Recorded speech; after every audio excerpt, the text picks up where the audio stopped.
Sabe, existe um dia no ano em que parece que tudo é liberado. Pegadinhas, notícias falsas, tudo vira uma grande celebração.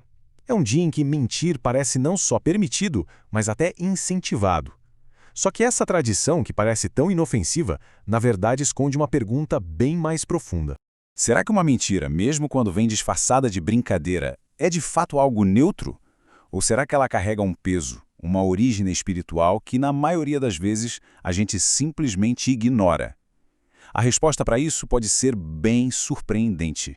É por isso que nós, do canal Voz Eterna de Cristo, vamos fazer uma análise profunda para trazer as conclusões. Afinal, para entender o fruto, a gente precisa primeiro olhar para a árvore e, mais fundo ainda, para sua raiz. Então, vamos mergulhar nisso. A Bíblia não fala do mal como se fosse uma força qualquer, anônima. Muito pelo contrário, ela dá um nome, uma identidade e, o que é mais importante, uma natureza bem específica para ele. E olha só, isso aqui não são meros apelidos, viu? São como descrições de cargo. Satanás, por exemplo, vem do hebraico e significa adversário, aquele que se opõe, que tenta atrapalhar o plano de Deus. Diabo, que vem do grego diabolos, significa caluniador, aquele que acusa falsamente, que semeia discórdia. Cada título desses revela uma parte do seu caráter, mas tem um em especial que é a chave para a gente entender tudo: pai da mentira. Essa declaração de Cristo é, sem dúvida, uma das mais diretas e reveladoras de toda a Escritura.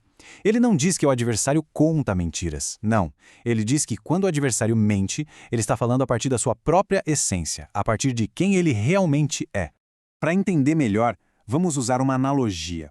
Pense na sua língua nativa. Ninguém precisa ficar traduzindo os pensamentos para falar, as palavras simplesmente fluem, né? Pois é, para o adversário, a mentira é a sua língua nativa. Não é uma coisa que ele faz, é o que ele é. A verdade para ele é como se fosse um idioma estrangeiro.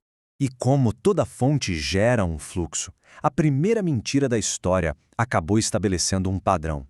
Um método que, uma vez que a gente entende, se torna visível em todo tipo de engano, até nos dias de hoje. Perceba a simplicidade e, ao mesmo tempo, a genialidade maligna dessa estrutura. Primeiro, a semente da dúvida é plantada. Será que Deus disse isso mesmo? Logo em seguida vem a negação direta da verdade, uma contradição cara a cara. E por último, vem a isca, uma promessa atraente, uma vantagem que parece justificar a desobediência. Agora, pensa um pouco. Do Jardim do Éden até um e-mail de golpe hoje em dia, o padrão é exatamente o mesmo. Primeiro a dúvida: será que o banco mandaria um e-mail assim? Depois, a negação da consequência: clique aqui ou sua conta vai ser bloqueada. E por fim, a isca: verifique seus dados e ganhe um prêmio. O pai da mentira continua sendo o mesmo e a tática fundamental, acredite, não muda. E tudo isso nos traz de volta à nossa pergunta inicial. E aquela mentirinha de brincadeira? A mentira social? A pegadinha? Bom, a Escritura é implacável quando trata desse assunto.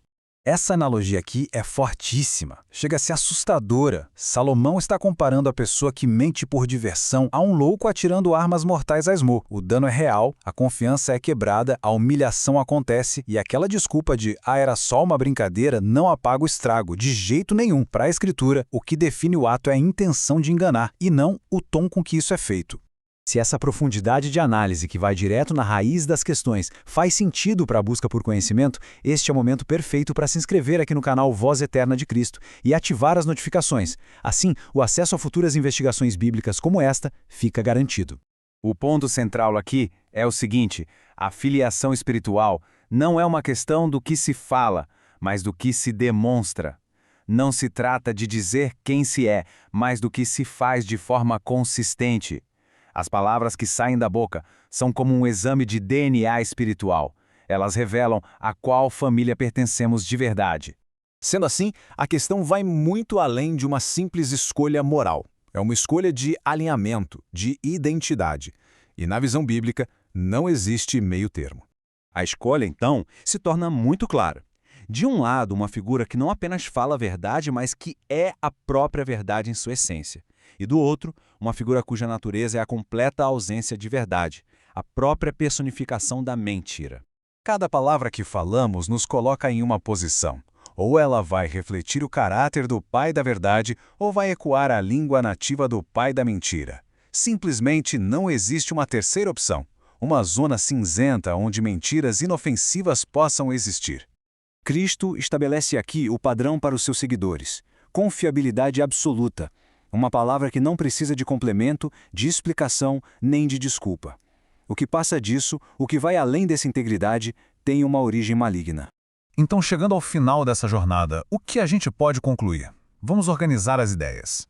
Nós partimos de uma pergunta sobre uma simples brincadeira e chegamos na raiz da identidade espiritual. Vimos que a mentira, por mais leve que pareça, é tratada como um ato muito sério e com uma origem bem definida. Entendemos que as nossas palavras são um testemunho constante de quem somos filhos. E, por fim, que a vida é uma escolha diária entre refletir a natureza da verdade ou a natureza da mentira. Que essa seja a grande reflexão. Nossas palavras não são vazias. Elas constroem ou destroem. Elas revelam ou escondem. Elas são o espelho do nosso coração e a prova da nossa paternidade. E agora, a questão se torna pessoal. Como no dia a dia, é possível cultivar um falar que seja sim, sim, não, não. É interessante compartilhar as percepções sobre isso nos comentários para que essa conversa possa ser construída. E claro, é fundamental que tudo que foi apresentado aqui seja confirmado na própria Bíblia.